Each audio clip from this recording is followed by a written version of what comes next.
Hey, welcome to the Wynalda Packaging's Rigid Department. I'm David Wynalda, and I'm the Director of R&D here.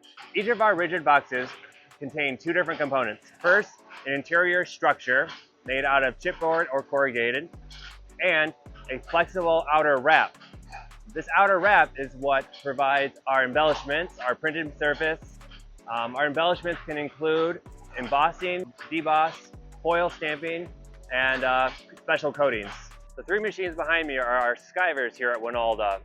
They cut V-grooves into the chipboard of the rigid box. This allows us to form sharp, clean corners every time. We have three different rigid box forming machines. We have two that are in the medium to large configuration, and then one in a small to medium configuration. In the forming of a rigid box, there are 4 steps.